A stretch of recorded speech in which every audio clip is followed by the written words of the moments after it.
expondo a sã doutrina.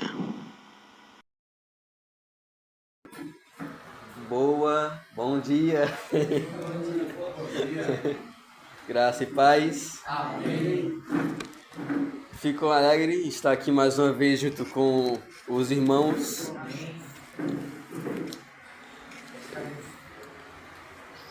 Nós iremos fazer a continuação daquele estudo.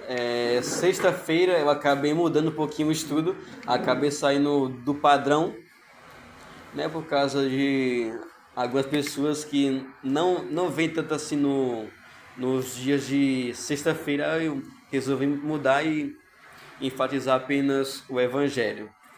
Mas eu espero que hoje eu seja mais objetivo, né, mais coerente também. Então peço que os irmãos abram novamente as suas Bíblias em Êxodo capítulo 19.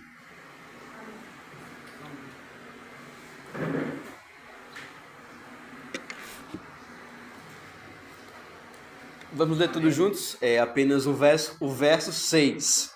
E vocês serão para mim um reino de sacerdotes e uma nação santa. São estas as palavras que você falará aos filhos de Israel. E recapitulando mais uma vez, nós já vimos que Israel demorou 45 dias para chegar ao Monte Sinai. E no terceiro mês eles chegam ali. Aí acampam no primeiro dia do terceiro mês. No segundo dia, Moisés sobe. E do terceiro dia ao quinto dia, Moisés ele vai consagrar ao povo. E no quinto dia, Deus desce, como nós também já vimos.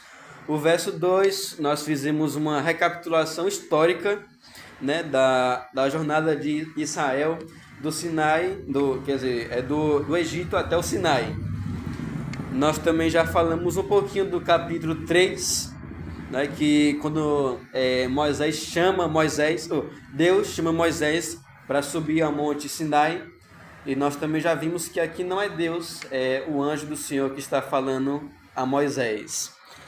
E nós também já vimos que há uma alternância entre Jacó e Israel. Consideramos um pouquinho também a nossa conversão. E considerando mais uma vez a nossa conversão, né, tem sempre que Leandro prega Lucas 19, o Zaqueu e o publicano, né, falando ali da conversão de Zaqueu. Tem um hino que ele é muito bonito. E ele fala assim: as minhas mãos eram cheias de dinheiro, mas vazio sempre tinha o coração. Repleto então ficou, pois tudo em mim mudou. E assim eu encontrei paz eterna, paz, tesouro que nunca se estraga. Aí vai. E é desse jeito, a conversão, muito interessante. Sempre quando eu ouço essa música, eu me lembro da conversão de Zaqueu, publicano. E no verso 4, nós também já consideramos um pouco quando Deus nos liberta do Egito, né, do mundo. E no verso 5, vai falar das condições para que esse povo tivesse um novo relacionamento com Deus, né, que é a obediência. E nós também já vimos que Deus faz promessas. É o primeiro ponto dessa aliança, né, desse pacto. Segundo, que o povo teria que se comprometer. Terceiro, que Israel deveria perseverar na obediência. E quarto, se eles desobedecessem, havia também ameaças. E quinto, Deus não queria perfeição, e sim sinceridade. Por isso que ele estabelece os rituais de sacrifícios para poder expiar os pecados desse povo. E nós iremos ver aqui, em sexto lugar, um aspecto missionário. E o que Deus quer que esse povo seja, meus irmãos, como nós já vimos, é que eles sejam uma propriedade peculiar, não um tesouro como nós já acabamos de ver. Agora eu gostaria de enfatizar o verso de número 6. Gostaria de examinar a primeira palavra, que é a nação santa. E nós já vimos que a palavra santo significa separado. Deus quer que esse povo se torne pessoas separadas. Pessoas que adoram um Deus diferente. Pessoas que tenham leis diferentes.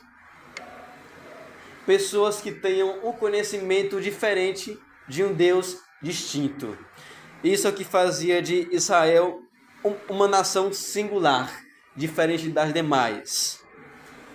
E aqui fala que toda a terra é de Deus.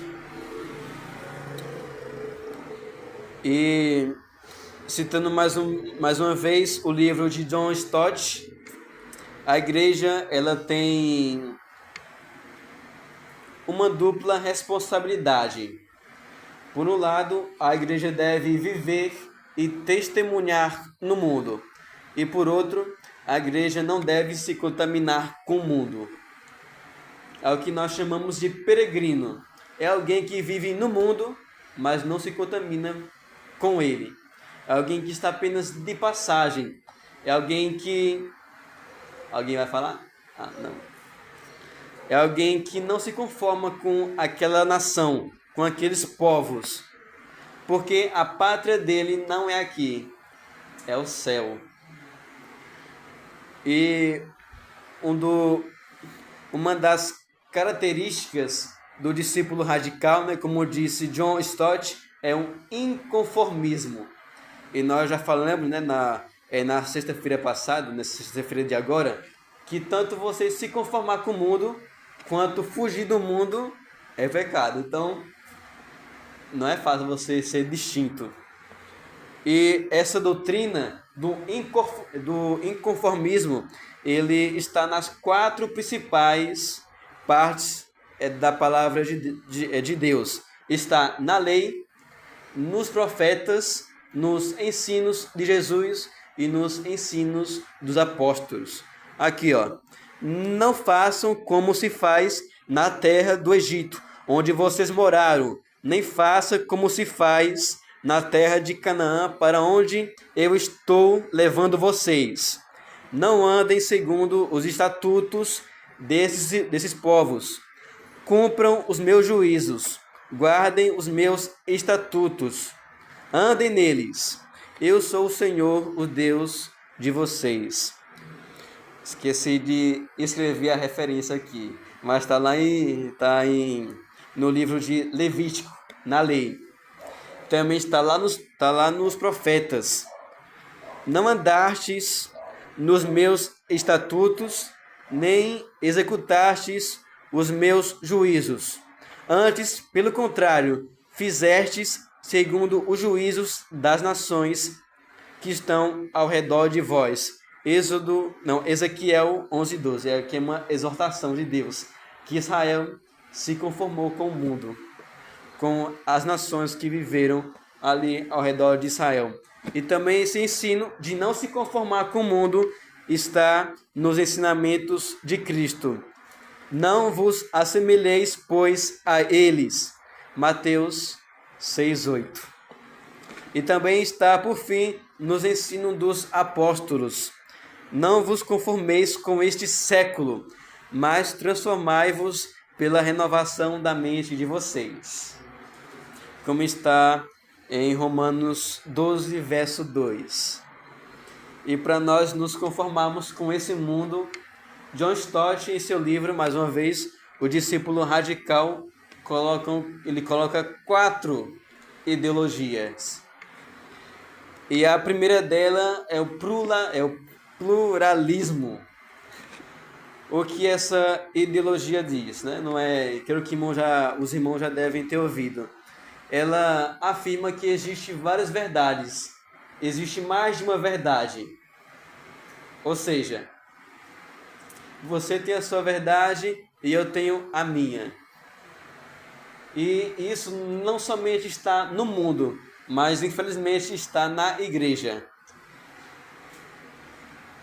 O mundo fala, até um tempo atrás, né, quando o mundo era assim mais radical, era permitido apenas casamento entre homem e mulher. Mas depois de um tempo de lá para cá, aí permitem a poligamia, né, que é mais de um casamento, ou a poliandria, que é uma mulher e vários homens. Uma vez eu fui ler um livro de sociologia de faculdade, lá em casa, né, que uma das irmãs da igreja me deu.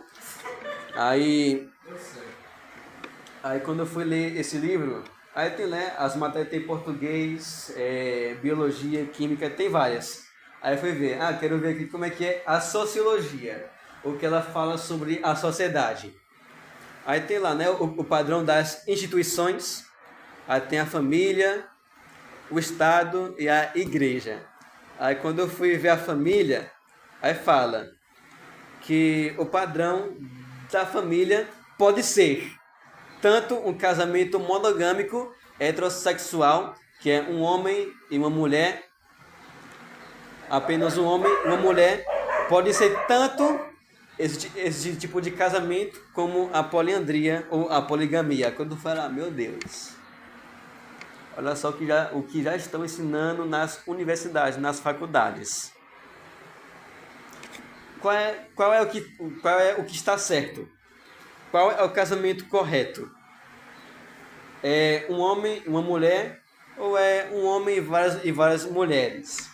Mas a sociedade aplaude tanto um como o outro.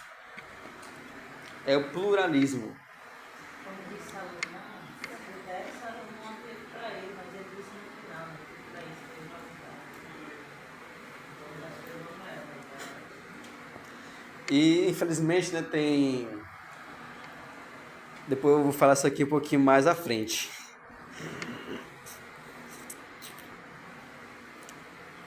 Porém, o que a Escritura diz é que existe apenas uma verdade absoluta. Muito embora as pessoas falam que existem,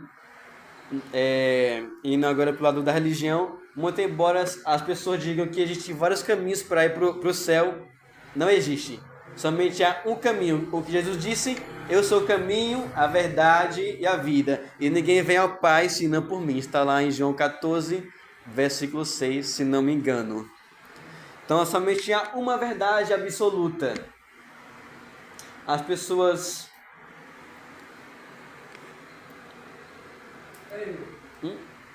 Na verdade, tem dois caminhos, né? O caminho que a porta estreita, né? Ele fala que a porta estreita e a porta larga. O caminho leva para a outro caminho fala só tinha uma só verdade. Eu prefiro só um só. Eu prefiro só um. Falando porque eu vi uma pregação, aí ele, o imigrante, ele diz bem assim, né? Ele fala sobre o caminho que Jesus disse, essa mesma passagem, o caminho, a verdade é a vida. Mas Cristo também fala de outro caminho. E ele dá o direito de a gente escolher esse caminho. O caminho da vida eterna ou o caminho que leva à morte. E os dois, no caso, Deus é eterno. Tem a vida eterna e a morte eterna. Exato. Não vou assim enfatizar tanto, né? Mas os irmãos podem pesquisar mais sobre essa ideologia pluralismo, que existe mais de uma verdade.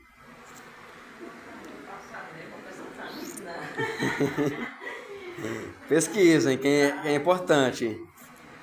Que sempre nós, quando vamos evangelizar, né, as pessoas pensam que as religiões é tudo a mesma coisa, né? É tudo farinha do mesmo saco, mas não. Só existe uma religião que é a verdadeira, que é o cristianismo. E somente há uma verdade absoluta. E essa verdade, ela se chama Jesus Cristo. E se nós observarmos, Jesus ele é singular, ele é único. Somente ele é Deus e homem ao mesmo tempo. Somente ele encarnou e viveu uma vida sem pecado. Somente ele morreu pelos nossos pecados. Somente ele ressuscitou e subiu aos céus. Ele é singular. Como disse John Stott, nós podemos falar de Napoleão Grande, esses homens aí o grande, mas não podemos falar de Cristo o Grande. Não, ele é único. Ele não tem sucessor. Ele é único, ele é singular. E a segunda tendência de nós nos conformarmos com o mundo é o materialismo. Creio que também os irmãos já devem ter ouvido, eu não estou acrescentando nada aqui. E o materialismo, né? Nossa religião é uma religião material, ou seja, ela acredita na existência da matéria. Porém, nós não somos materialistas. O que é isso? O materialismo é um estilo de vida voltado somente para as coisas materiais. Tanto que, se nós formos pesquisar, é uma ideologia que se volta contra o que tem, que não crê na existência do espírito. Logo, não tem vida após a morte, não existe espíritos, não existe demônios, não existe pecado, não existe forças malignas, só existe a matéria em nosso meio.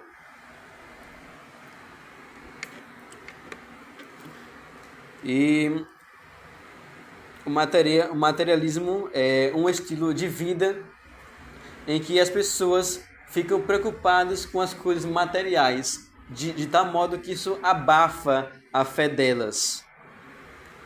E a Bíblia sempre nos adverte que pessoas, por amar o dinheiro, abandonaram a fé e tiveram muitas dores e tormentos. Está lá em Timóteo capítulo 6.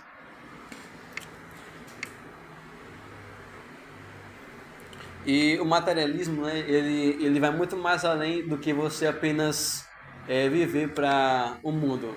Aí também tem outras ideologias também que se encaixa aqui no materialismo. Exemplo, é o determinismo, que eu não irei falar muito, né? O determinismo é uma ideia de que as coisas que estão ao nosso derredor influenciam a nossa vida de viver. É uma coisa bem louca, que eu também não vou enfatizar aqui agora. E também Cristo falou que nós não podemos servir a dois senhores, a Deus e as riquezas. Porque ou você irá se dedicar mais a um e esquecer o outro, ou você irá amar mais a um e aborrecer o outro. Então, bem no verso 6 do Evangelho de Mateus capítulo... em Mateus capítulo 26, versículo 25, Jesus fala: então por essa razão eu digo, não andeis ansiosos por coisa alguma. E essa palavra ansioso, no original, tem a ver com cuidar de si mesmo, promover os seus próprios interesses. Então, pessoas que são materialistas, pessoas que se preocupam apenas consigo mesmos, elas estão preocupadas com seus próprios interesses, com as suas vontades. Por isso que elas trabalham semana após semana. Para quê? Para depois satisfazerem com os benefícios que o dinheiro ou que os bens materiais lhe proporcionam. É o materialismo, é uma vida hedonista, isto é, uma vida à procura de prazer. É uma vida epicurista, como disse o filósofo Epicuro. Para que o homem ele foi feito? Ele responde: o homem foi feito para o prazer. Errado. O homem foi feito para viver para a glória de Deus. Então lhes disse, aqui é Cristo: cuidado, fiquem de sobreaviso contra todo tipo de ganância, pois a vida de uma pessoa não se consiste nos bens que ela possui. Mateus 12:15. O homem sai nu do ventre de sua mãe, e como vem, assim ele vai. De todo o trabalho em que se esforçou, nada levará consigo. Eclesiastes 5:15. E aqui diz, no livro de Hebreus 13, verso 5: conservem-se livres do amor ao dinheiro e contentem-se com o que vocês têm, porque Deus mesmo disse: nunca o deixarei, nunca o abandonarei. Então nós não devemos confiar nas riquezas, mas nas promessas de Deus, que Deus está conosco. E nós temos que aprender a viver, meus irmãos. Nós temos que aprender a viver, a depender do provedor e não da provisão. Como disse o reverendo Hernandes Dias Lopes. Então, que Deus nos ensine a viver contente. E a terceira tendência é o relativismo étnico. Essa aqui, com certeza, é a pior de todas. E o relativismo, ele é muito parecido com o pluralismo. O pluralismo diz que existe mais de uma verdade. Existem várias verdades. E o relativismo fala que não existe verdade absoluta. Ao contrário. Se eu não me engano, foi no ano de 2022, quando eu estava lá na escola, né? Quando eu estava ainda iniciando nessa caminhada. Foi a primeira vez que eu ouvi a professora falar isso. Uma professora de história. Se não me engano, foi no nono, até Samuel também estava nesse dia aí. Aí a professora chegou, não é a professora Lidiane, mas não. É outra. É uma professora que saiu lá da escola. Aí ela falou assim: não existe certo ou errado. Aí eu errei da minha parte porque eu fiquei calado, né? Mas porque eu estava ainda bem no começo da caminhada cristã. Eu fiquei com vontade ali de falar para ela: professor, é verdade?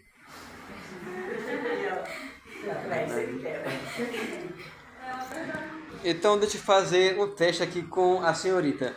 Você falou que não existe verdade absoluta, né? Não existe certo nem errado. Então, pode me dar sua carteira, a chave do seu carro. É meu, pode me dar. Deixa eu tacar esse carro do lado. Já que não existe certo e nem errado.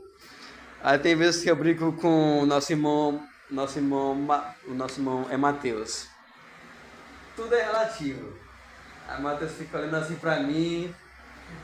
Aí ele fala: queima, esfaqueia. Então, ó, você gosta desse também? É curioso? Se não me engano, lá no filme Deus no Namoro tem. Pra não deixar de falar, eu usei sempre um argumento do professor, né? Pois se não existia Deus, não teria, obviamente, o certo e errado, né? Porque foi determinou aquilo, entende? Por quê? De onde vem a convicção humana de que o que é certo e o que é errado? Vem de Deus, entende? Então, quando a pessoa diz que Deus não existe, para ela, Deus não existe para ela, por conta de que ela vai se distanciando não de Deus, assim, para uma convicção mais torpe, cada vez mais, entende? Por que vai ter necessidade cada vez mais perábolas, assim, entende? Por quê? Distanciamento. Também, como disse Chesterton, né? Quando o homem não crê em Deus, ele é capaz de crer em qualquer coisa, até que a grama é rosa. Charles Spurgeon fala que um homem que não crê em Deus é considerado um pequeno demônio, ou um renascente de um demônio. Eu tava vendo, acho que foi ontem, né? Olha só como é que o homem é. Em nossos dias, meus irmãos, está se cumprindo o que está lá em Romanos capítulo 1. O entendimento das pessoas está ficando nulo. Ou seja, elas não têm mais capacidade para distinguir o que é certo e o que é errado. A verdade é que nós não precisamos nem da Bíblia para nós sabermos o que é certo e o que é errado. Eu sei que errado é puxar o seu cabelo. Por quê? Porque se eu fizer isso em mim, também irá doer. À luz da natureza, eu sei que é errado matar. Isso é chamado de a lei natural. Agora quem botou essa lei no Deus. Aí ontem, né, eu fui abrir o Instagram, né, que eu vejo de vez em quando. Aí tem lá, né, um perfil, né, de Israel Brasil. Aí tem um livro que é apoiado pela ONU para educação de crianças palestinas. Aí esse livro incentivava o assassinato de civis.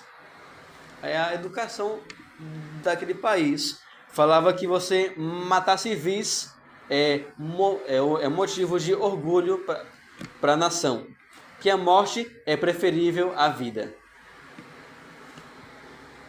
É a educação deles. Tem uma ilustração, né, que Jonas Madureira fala lá no Ministério Fiel, que é bem interessante. É um homem, neto e filho de pastor. Ele decide abandonar o evangelho e se torna literalmente um niilista. O niilista é aquele que não crê em valores absolutos. É aquele que crê que não existe nem certo nem errado, que não existe Deus, que não existe vida após a morte. Então esse homem abandonou o evangelho. Ele se tornou literalmente um pastor niilista. Um pastor niilista. Então ele ia para as praças, ele começava a pregar. E começava a pregar que não existia valores absolutos, que não existia verdades supremas, que não existia padrões morais os quais nós deveríamos submeter a nossa vida, que não existia um ser supremo para nós prestarmos conta. E ele montou a igreja dos que não creem em Jesus Cristo. Mas ao longo de suas pregações, a igreja não prosperou, o trabalho não deu certo.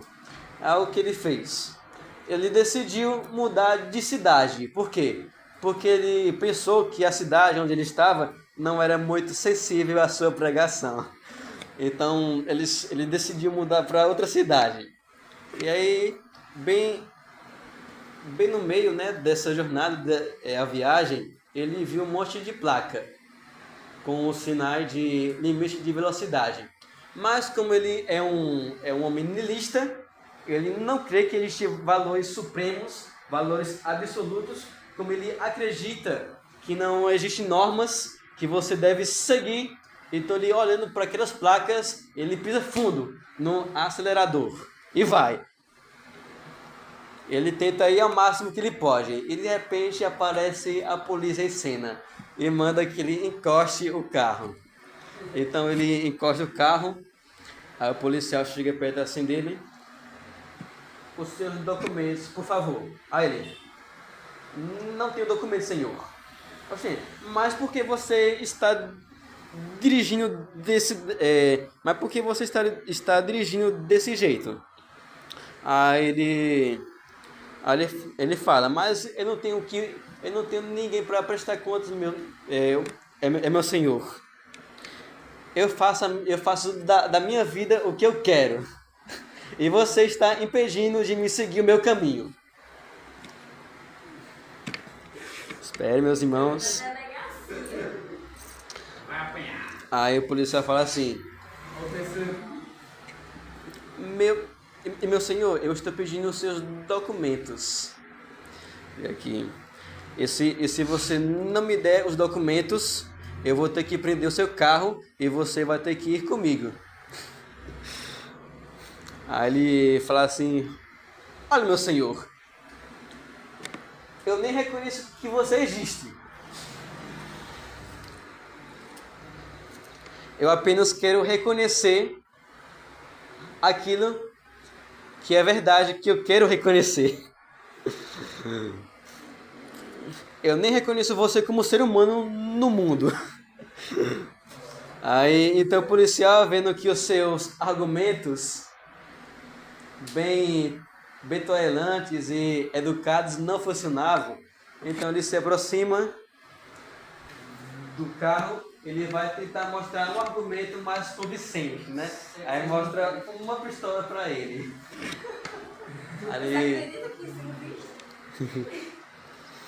Aí ele fala, Isso aqui é real, mas... aí ele fala assim, policial, o senhor poderia, por gentileza, empurrar o seu carro até aquele cantinho? Aí ele, sim, é meu senhor, claro, sim, claro. Aí ele vai lá e empurra o carro. O senhor poderia, por gentileza, empurrar o seu carro até ali? Ele, sim, claro, aí empurra o carro. Ah, o senhor poderia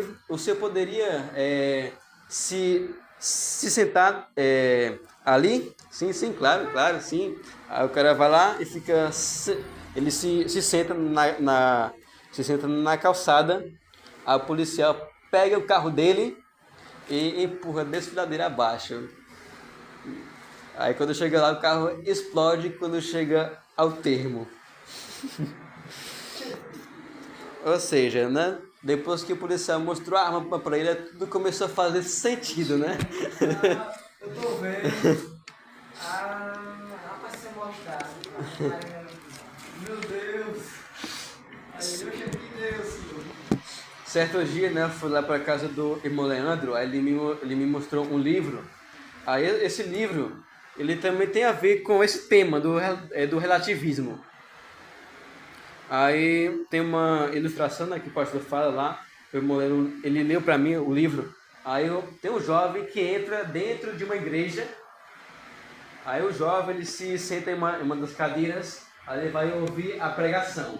Aí o pastor está falando, né, lá, olha, todas as religiões são corretas e todas elas levam para o céu. Aí quanto mais o pastor falava, mais esse jovem ele ficava se contorcendo de um lado para o outro. Ali no assento. Quanto mais o pastor falava, mais em queda ele ficava. Aí quando acabou a pregação, o pastor foi lá para a porta da igreja para cumprimentar, né, os irmãos. Aí o menino chega perto dele. Aí o pastor pergunta a ele, quais são as suas crenças? Eu quero ouvi-las. Aí o menino chega assim, ele encobre a boca, né, quase rindo. Aí fala, eu creio que o senhor vai para o inferno.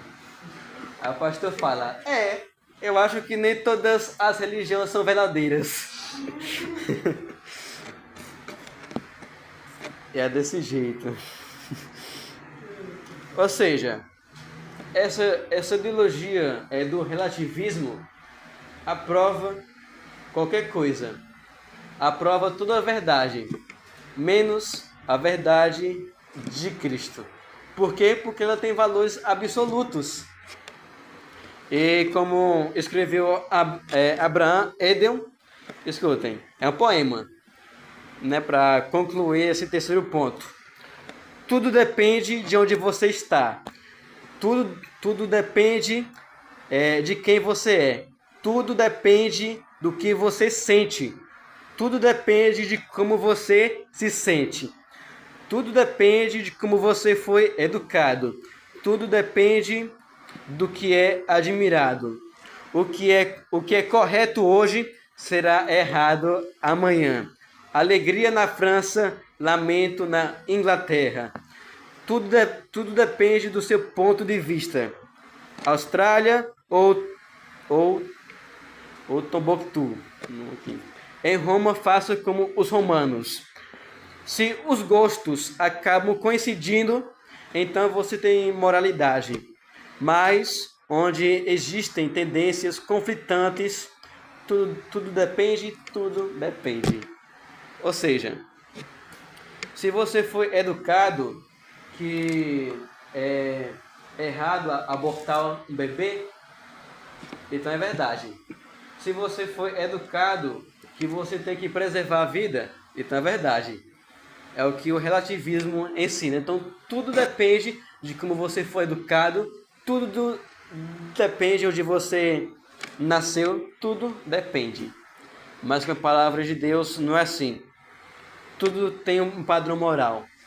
E por último, né? Estamos aqui chegando ao final. Quer dizer, a metade, só foi 35 minutos. E a quarta tendência, meus irmãos, de nós nos conformarmos com o mundo, é o narcisismo. Não sei se os irmãos já ouviram falar dessa palavra. Acho que já. Qual desses todos aí saiu o pior?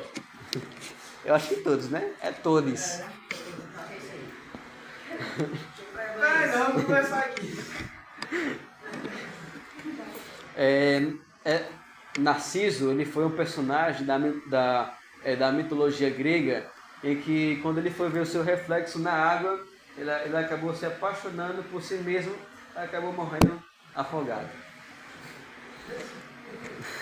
Aí chegou outra história. Era porque ele achava tão bonito, mas tão bonito. Aí queria ver mais de pé. Aí ele.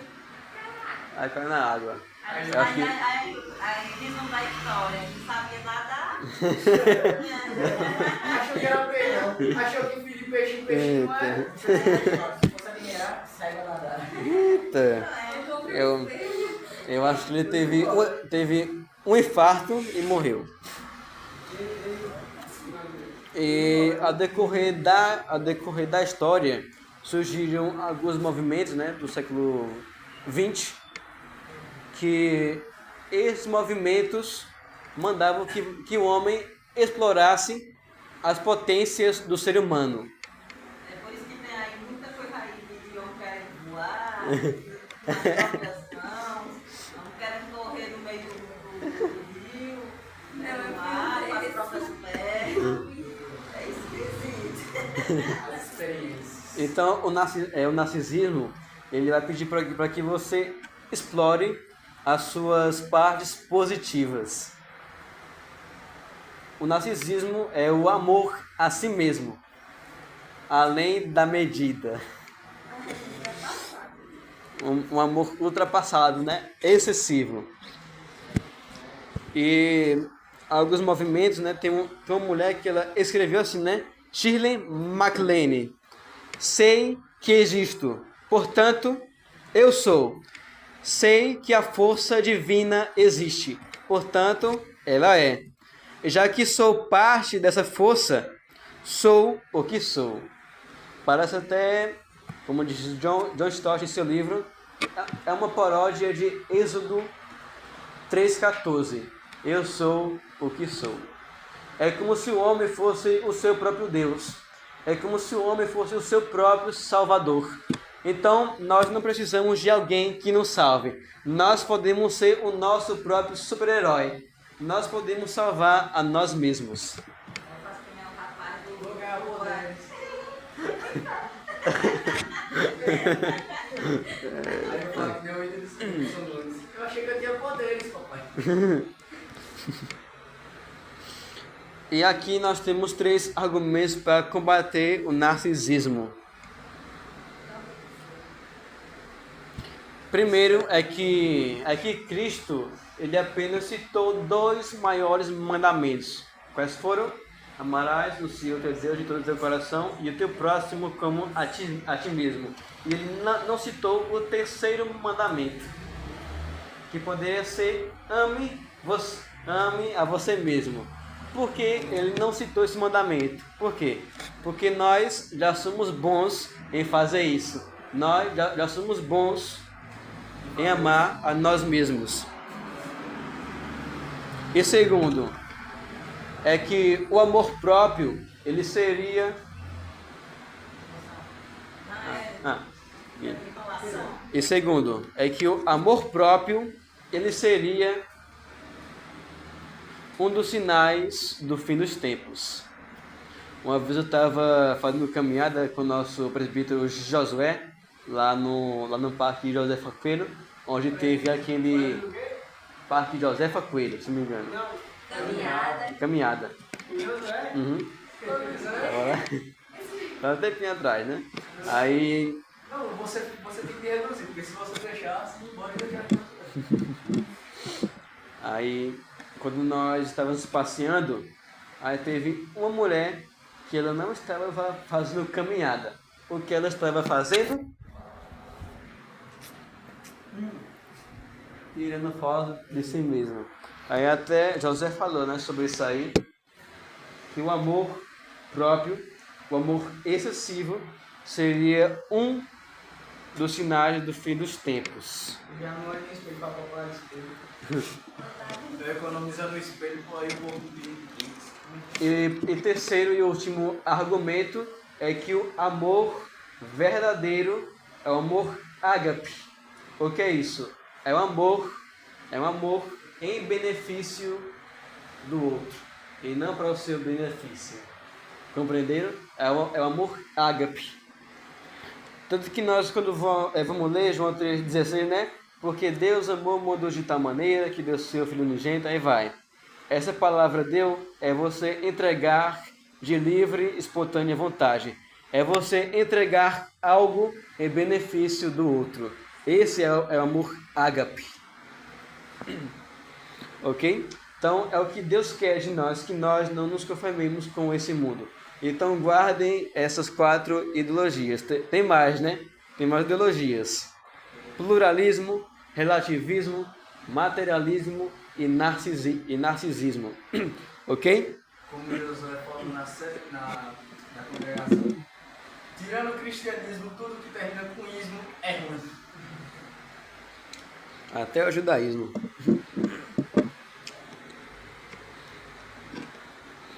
E examinando agora a segunda palavra, né, desse mesmo verso, creio que nós não iremos fazer o estudo de todo o capítulo 19, porque já quero estudar os 10 mandamentos junto com Simão. É uma enrolação.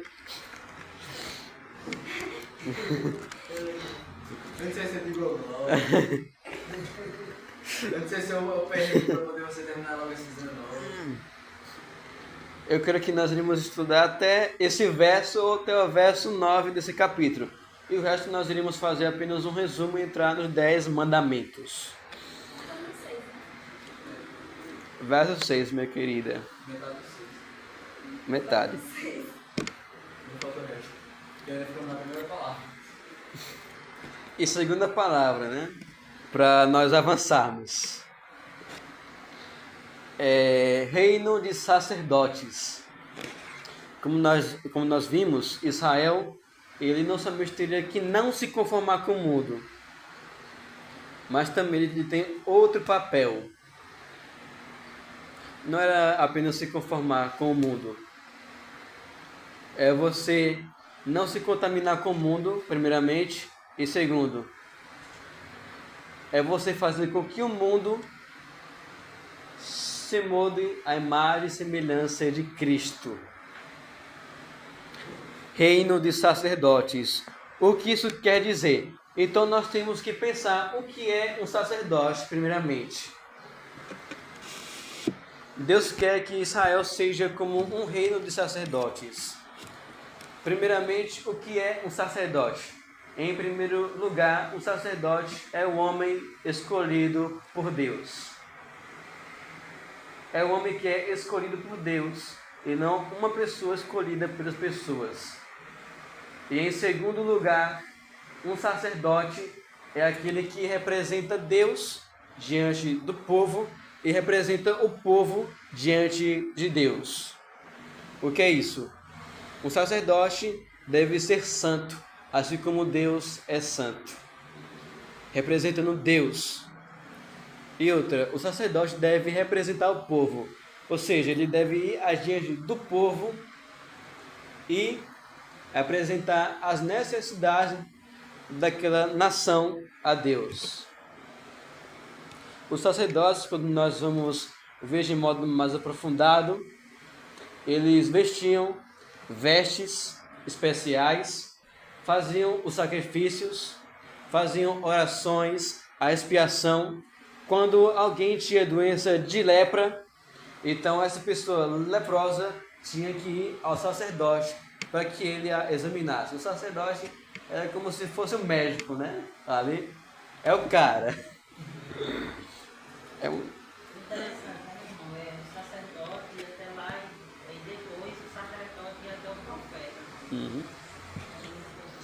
Isso nós iremos ir um pouco mais para frente. Os reis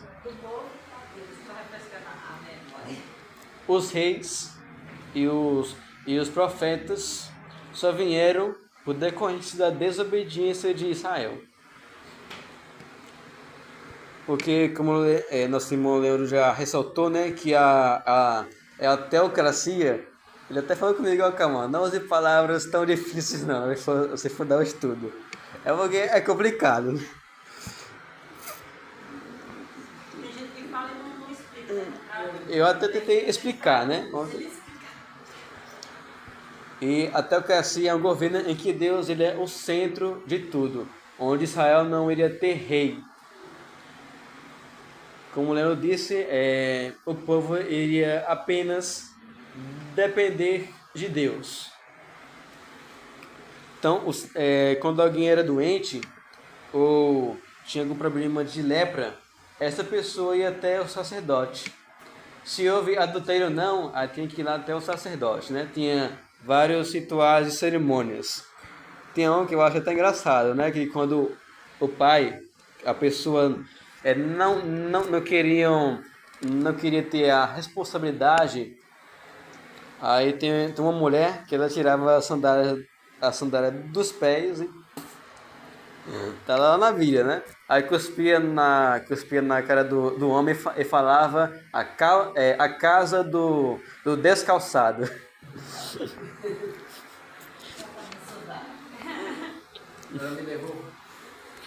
Os sacerdotes, eles eram guardiões do conhecimento de Deus. Os sacerdotes eram guardiões do conhecimento de Deus. Eles eram uma espécie de profetas, de oráculos. Eles iam diante de Deus para receber a palavra do Senhor e anunciar ao povo. Tanto que tinha o Urim e o Tumim para decidir qual era a vontade de Deus, ou sorte também, como nós vimos na palavra de Deus. Então, nisso, meus irmãos, Israel, em sexto lugar, eles têm, aqui tem um aspecto missionário. Então, nós vimos que nós temos duas responsabilidades aqui. A primeira é preservar o conhecimento de Deus. E a segunda é anunciar a grandeza de Deus às outras nações. Tem um hino que eu esqueci qual é o número dele. Ele fala assim: povoam as cidades inquietas multidões. Esqueci qual é o hino. Mas ele fala assim: mas ali ressoa pouco as preces e o louvor, onde as pessoas vivem em ganância. São essas pessoas que nós temos que anunciar a palavra de Deus. Então não é o suficiente nós não nos conformarmos com esse mundo, mas anunciar a palavra de Deus, seja em casa, seja fora de casa, seja na igreja, na escola, que nós estamos fracos, né? Estamos capenga. Derrubaram nós, quebraram nossas pernas. Não, dá capoeira ali, você Tomaram a capoeira que eu nem vi, nem veio. Aí nós estávamos fazendo alguns estudos lá na biblioteca. Aí a diretora chegou lá, ó, vocês não vão mais poder fazer estudo aqui, porque nós já organizamos aqui, só vai poder entrar quando tiver um supervisor ou supervisora, até hoje. Por quê? Cadê o supervisor? Por quê? Aí falaram que, ó, nós sabemos que vocês são jovens, educados e tudo mais, porém nós estamos fazendo isso para que outros jovens não venham aqui e baguncem. Aí nós cancelamos os estudos. Também porque era final de ano e quando é momento de recreio, é um barulho na hora do recreio. Só vai com caixa de som. E como lá é lugar público, você... ou é privado, se não me engano. Acho que é público. Você não pode andar com a caixinha de som lá, né? Já que é a escola, o pátio da escola não é uma rua pública. Então, meus irmãos, para chegar para o final aqui, para nós concluirmos nos nossos acréscimos 49 minutos, gostaria aqui de falar de 2 testemunhos. Creio que eu não vou me lembrar de muito. 2 testemunhos, né? 2 biografias que irão falar um pouco desse exemplo da preservação do conhecimento de Deus e da propagação do conhecimento do Senhor. É o que Deus quer com Israel. Por quê? Porque vocês, se me obedecerem, serão a minha propriedade peculiar. Por quê? Isso seria possível, como diz o verso, porque toda a terra é minha. Vocês serão a minha nação santa, serão meus sacerdotes, porque toda a terra é minha. Não somente uma parte da terra, mas toda.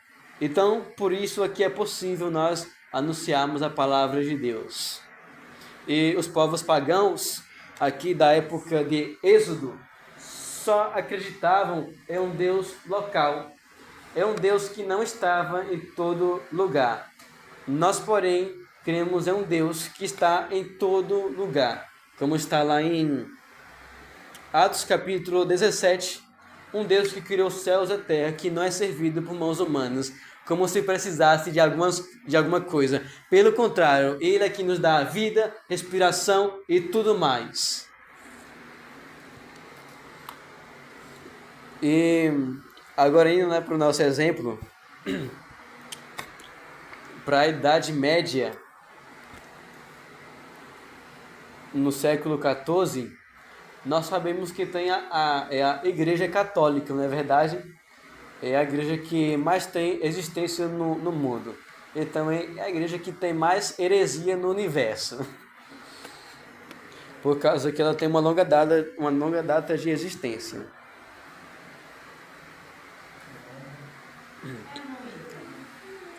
Mas não é o mesmo Deus.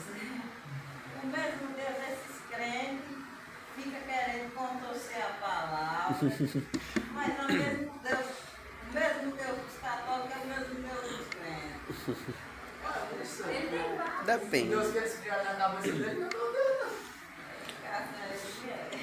Olha, eu posso dizer o seguinte: quer que eu toque o contrário? Eu fiz assistir. Bora ver o que ele diz aqui. Bora ver o que ele diz aqui. Vamos voltar aqui. Então, nós sabemos, né, nós já estudamos um pouquinho a história da igreja. Eu não anotei aqui, falar apenas aquilo que eu me lembrar, né?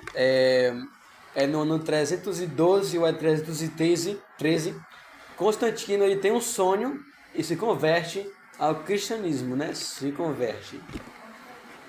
Acho que é Constantino, se eu não me engano.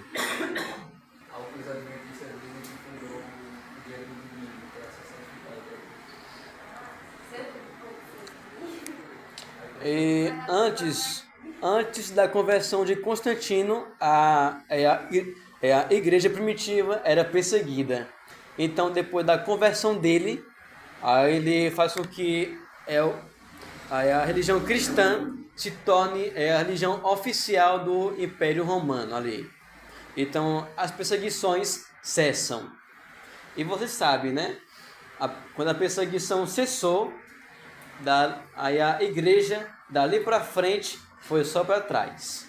Ela acabou se esfriando. Como disse Tertúlio, o sangue dos mártires é a semente da igreja. Isto é, quanto mais cristãos morrem, mais a igreja cresce. E se a igreja não cresce hoje é porque, primeiro, nós não estamos vivendo como deveríamos viver, e segundo, porque nós não estamos sendo perseguidos. Curioso disso, né? A gente já vive a igreja, isso é com certeza, porque a igreja surgiu Não falei isso aí, correto. A pessoa falou assim: que a primeira igreja fundada foi a igreja católica. Exato. Errado. Católica, apostólica. Sim. Apostólica. Depois foi decretado pela Romana, foi retirado do apóstolo, né, apostólico, e reposto a Romana. É nisso que vê a idolatria. Então, quero que a gente ressaltar mais uma vez, de citar, de enfatizar, insistir. É a Bíblia. Vamos conhecer o Evangelho, as Escrituras. Justamente, porque veja, com isso o jeito do termo, né? Eles dizem que uma igreja primeira, mas não, a igreja primitiva tem a igreja dos apóstolos, não tem? A igreja católica mesmo surgiu mesmo para o sucessor ali, quando se reuniu e começou a bater com as doutrinas e tudo mais. Aí começou a andar mesmo, entende?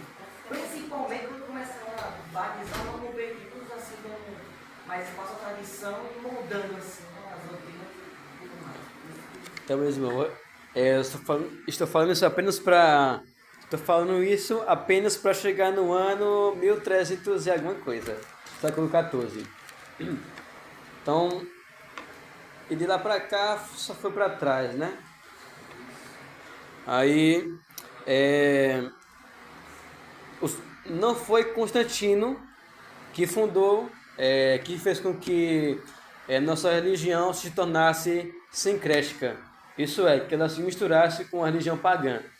Porque a igreja correta é igreja católica apostólica. Só. E não igreja católica apostólica romana. Por quê? Porque os romanos, eles acreditavam em outros deuses. Tais como os gregos.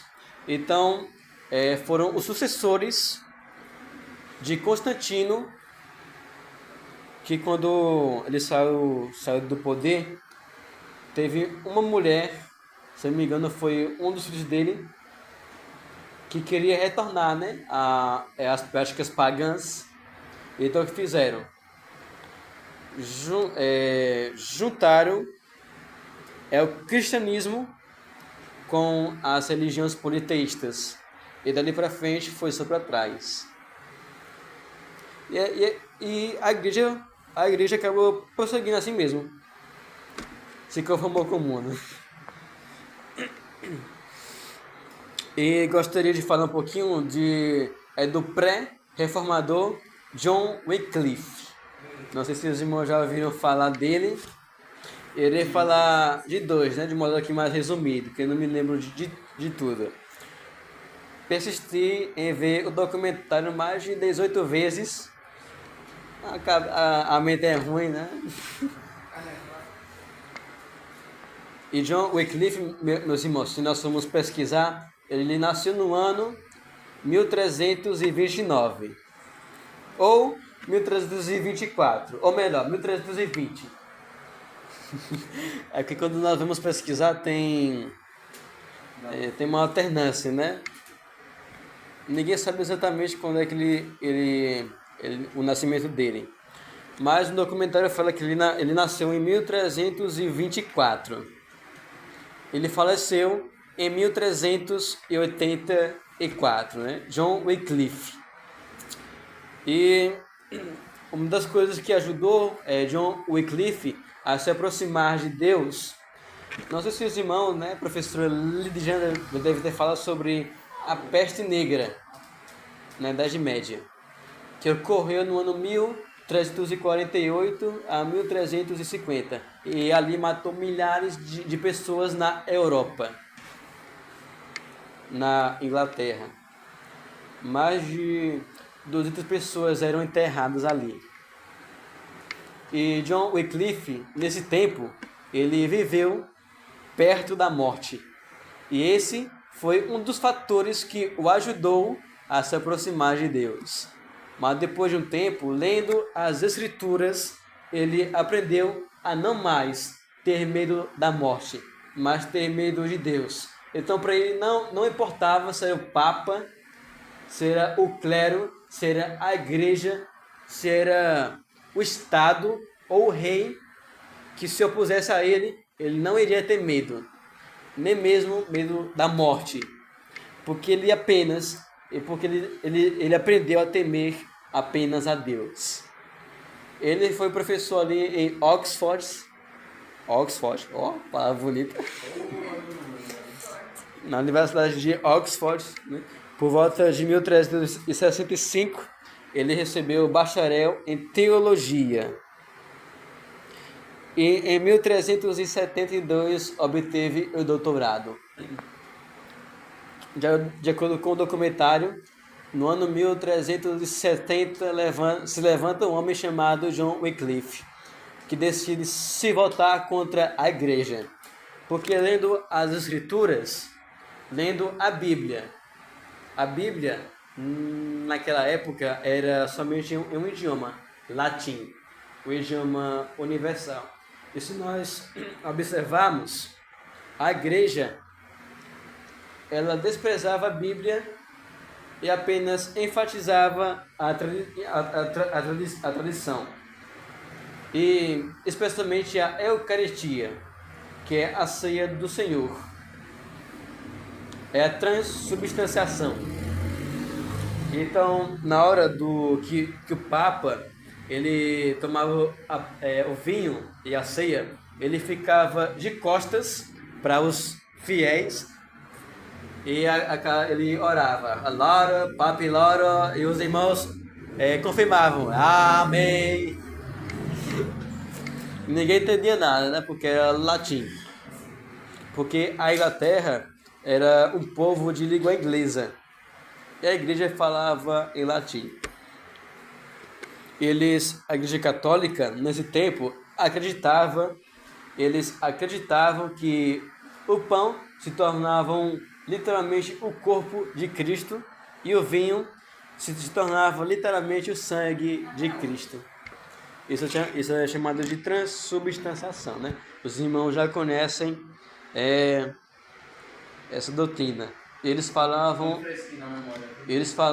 em uma língua inacessível ao povo. E só apenas os sacerdotes que participavam da ceia do Senhor. E os outros eram excluídos. Na verdade, o mais engraçado é que eles participaram só da hóstia, nem o vinho, no caso. Eles não tomavam, nem ninguém. Nem o Papa. Dizem que o Papa tomava, mas não era como. Dizem que quando ele pegava, ele levantava, bebia, depois botava ali e orava. Aí fazia a oração. Aí o povo orava, mas ninguém mais orava. Ninguém mais bebia. E é estranho perceber que retrata os dois, né? E pelo que eu havia pesquisado, ou nem pesquisado, né? Pelo conhecimento aí que eu tive ao longo dos anos, porque você quando é ímpio, aí você quando é ímpio, aí você vai estudar em sua escola pública, você não está nem aí para memorizar, né? Atividade. E aí você quer fazer atividade de qualquer jeito, de qualquer maneira, não importa se está errado, se está certo, professor, eu fiz, pronto. Você nem se importa em aprender. Mas quando você é cristão, você tem que examinar cada coisa. E pelo que eu tive conhecimento, a igreja católica, as pessoas, elas vendiam os seus terrenos para a igreja católica e davam o seu dinheiro para a igreja. E nós temos que nos lembrar que esse tempo da Idade Média, a igreja e o Estado era apenas um só. Era a igreja e o Estado apenas um só. Isso é, todo o dinheiro que era de dízimos e ofertas que ia para a igreja mandava para o Estado. E o Estado é que decidia quem é que seria bispo de tal pastor. O Estado decidia quem queria pregar na tal igreja ali nas igrejas. É desse jeito. Mas John Wycliffe, lendo a Bíblia, ele viu que a igreja estava errada. Por quê? Porque ela estava enriquecendo. John Wycliffe, ao ler a Bíblia, ele estava querendo que as pessoas daquela época vivessem em uma vida humilde e simples. John Wycliffe queria que a Igreja Católica Apostólica Romana fosse humilde como antes. Porque eles estavam ficando ricos, também com a venda de indulgências. E a igreja, né, ela acreditava que era superior ao rei. Eles acreditavam que o Papa era superior ao rei, mas John Wycliffe falava, não. O rei é que é superior ao Papa, e o Papa não é ninguém. É apenas um homem sujeito ao pecado. Aí com isso a igreja se agitou. Caiu pra cima do ovo. Que é mais engraçado. Engraçado não. Eu diria estranho aos olhos dos homens é que John Wycliffe ele foi condenado à fogueira. E quando começaram a tocar o fogo, a biografia, a história diz que ele não sentiu nada durante 1 minuto. Ficou pegando nas pernas, começou a subir no tronco. Quando chegou mais ou menos na altura de perto da cintura, ele começou a louvar. E a cantar, cantou mais ou menos 13 hinos e morreu. Aí depois, o rapaz sempre era feroz, cantou os 13 hinos, já foi umas 4 pregações, 4 cultos que ele participou já adiantou. E depois a igreja meio que se sentiu perseguida ainda por ele. Aí foram no túmulo dele, tiraram os ossos e queimaram os ossos dele e jogaram no rio. E o, se eu não me engano, o rio, eu não lembro qual é a espessura, mas eu sei que ele conectava da cidade até o mar. Uhum. Ele levava e jogou as cinzas dos ossos dele para poder meio que se livrar da maldição que ele jogou pela igreja. Eu vou dizer que isso acaba aqui também. Mas meio que jogar no intuito de os peixes dar um fim ali na cinza dele. Aí ele ia morrer a história de mundo. Samuel já ajeitou o que ia falar Foi aqui. embora. Então, John Wycliffe, ele... tem muita coisa aqui para falar, né? John Wycliffe, ele também traduziu a Bíblia do latim para o inglês. E ele também tinha os seus seguidores chamados lollardos, que vem de uma palavra aí que eu esqueci qual era a língua, né? Acho que era holandês, que vem da palavra lollarde, que quer dizer murmurar. Por causa que eles, quando eles oravam, eles ficavam sussurrando, né? Que nem o nosso irmão Leandro.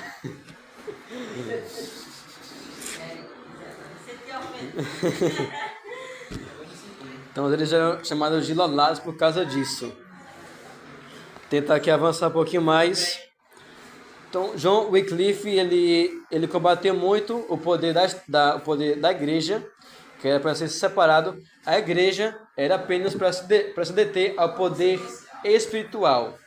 E o Estado era para se deter apenas ao poder temporal. E foi isso que ele estava indo contra. E o Papa, ele extraiu uma bula contra Wycliffe. A bula é meio que uma sentença de condenação que deve ser obedecida.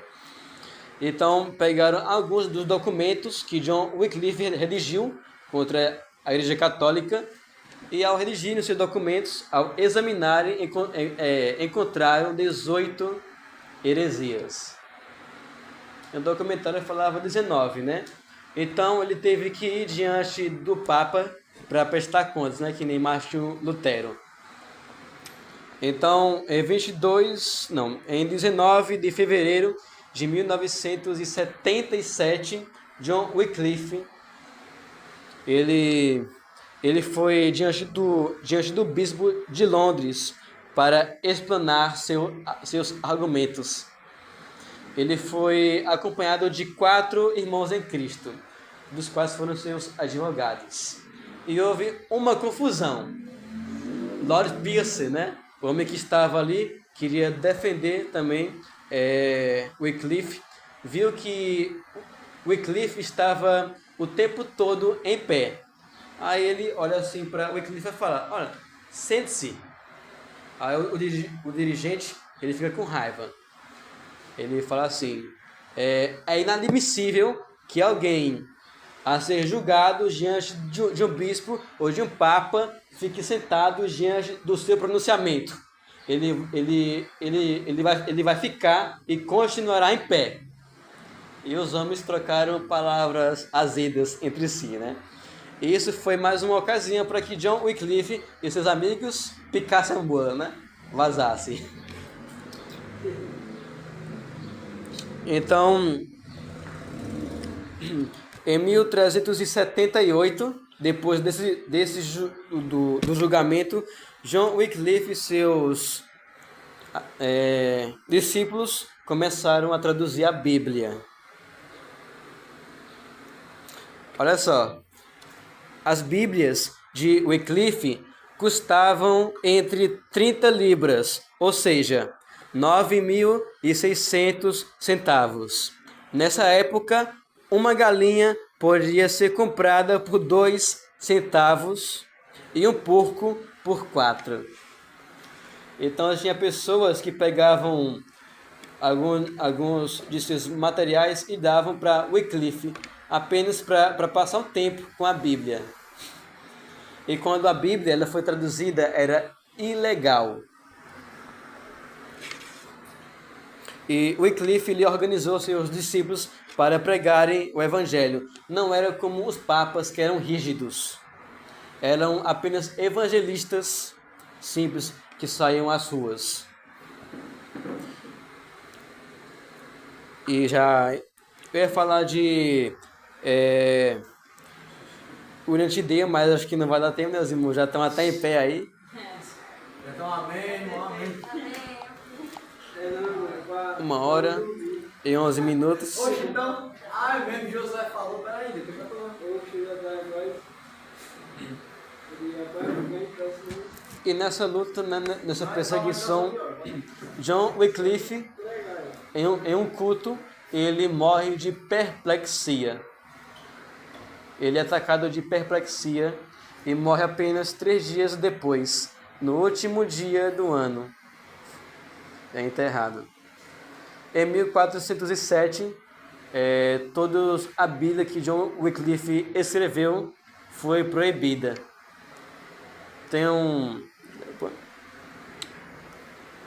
E ninguém podia possuir uma Bíblia, porque possuir uma Bíblia era heresia. E a pena para heresia é a fogueira. E um decreto do Concílio de Constantinopla, em 1415, condenou os escritos de John Wycliffe. Né? Nesse negócio aí bem macabro. Porém, essa ordem de 1415 foi apenas obedecida uns 12 anos depois, em 1428, onde, como o Samuel já falou, né? John Wycliffe foi desenterrado e o corpo dele foi exumado, foi queimado. E de acordo com John Fox, em seu livro Os Mártires, o corpo de John Wycliffe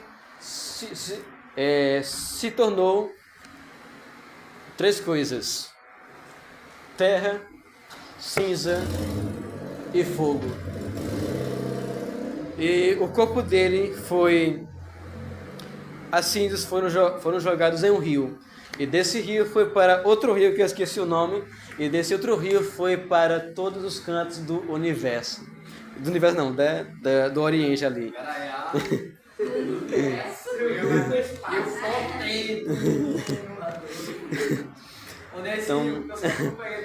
Então, os ossos dele se espalhou por todo o mar. É apenas alguns anos depois de sua morte é que os camponeses puderam ter acesso à Bíblia. Eu ia falar aqui também de William T. Day, não sei se vai dar tempo. A menos que os irmãos estejam que nem a pregação do pastor João Batista. Vai, manda mais. Bem, e nessa época de John Wycliffe, os textos originais da Bíblia ainda não foram descobertos. Ninguém sabia que a Bíblia, os textos originais da Bíblia eram o grego e o hebraico. Ninguém sabia. Aí John Wycliffe fez a sua tradução da Bíblia, da tradução de Jerônimo de 1605. E em 1515, pela primeira vez, a Bíblia ela é divulgada em sua tradução original, o grego. Porque nessa época foi criada a imprensa, que ajudou muito. E o documentário, né, que eu estava ouvindo, ele havia falado que o William Tidale, ele já conhecia o lollardismo.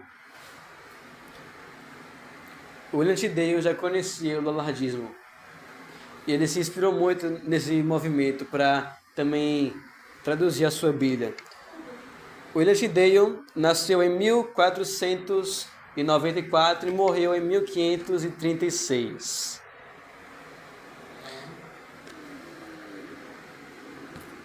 E acabar, né? Bem, e já acabando aqui. Não, relaxa, agora é assim. Tem um pai que diz, nunca acredito. Tá bom. Fala que já tá acabando. Normalmente vai levar uns 15, 20 minutos. Eu cheguei lá no fim. Eu vou acabar.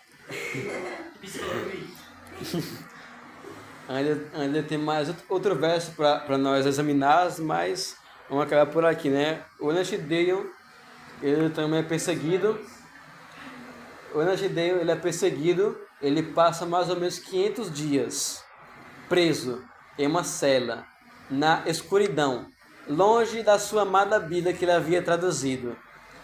500 dias, sem se alimentar direito e sem ler a sua Bíblia. Ele também é condenado à morte à fogueira. E a sua oração foi: Senhor, abra os olhos do rei da Inglaterra. Ele morre ali queimado. É o Luís Carlos Henrique VIII, que também se converte um tempo depois. E após a morte de William Tidale, as pessoas conseguem ter acesso à Bíblia, porque o rei também se converte. E o rei permite que a Bíblia fosse divulgada. E é isso, meus irmãos, que temos que fazer. Temos que preservar o conhecimento de Deus e propagá-la, seja como for, por meio de folhetos, por meio também da tecnologia. E é claro, não nos esqueçamos da oração. Amém? Amém. Então vamos fazer uma oração final. Amém. Então vamos orar, meus irmãos. Senhor, obrigado mais uma vez, porque o Senhor está conosco. Obrigado, Pai. Eu sei que eu não consegui falar tudo aquilo que deveria falar, por causa das minhas limitações. Tu sabes, Senhor, de todas as coisas. Eu, porém, ó Deus, falei tudo aquilo que estava ao meu alcance. Falei apenas aquilo que estava de acordo com a minha capacidade. E eu creio também que os irmãos conseguiram compreender um pouco. Amém. Que o Senhor venha também perdoar nossos pecados. Nos ajuda, Pai. Seguir o que está em Êxodo 19:6. Sermos santos, a nos preservar, Senhor, desse mundo. Os nossos olhos, nossos ouvidos, nossas bocas, os nossos corpos, como está lá em Romanos, que eles sejam sacrifícios santos e agradáveis a Deus. Amém. Que o Senhor nos ajuda, Pai, a não nos conformarmos com a ideologia do pluralismo, nem do narcisismo, nem do materialismo, nem mesmo do relativismo.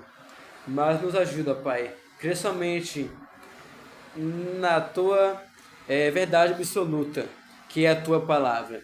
Que o Senhor nos guarde e nos abençoe, ó Deus, desde agora e para sempre, em nome de Jesus. Amém. Vamos fazer o Pai Nosso. Pai nosso que estás nos céus, santificado seja o teu nome.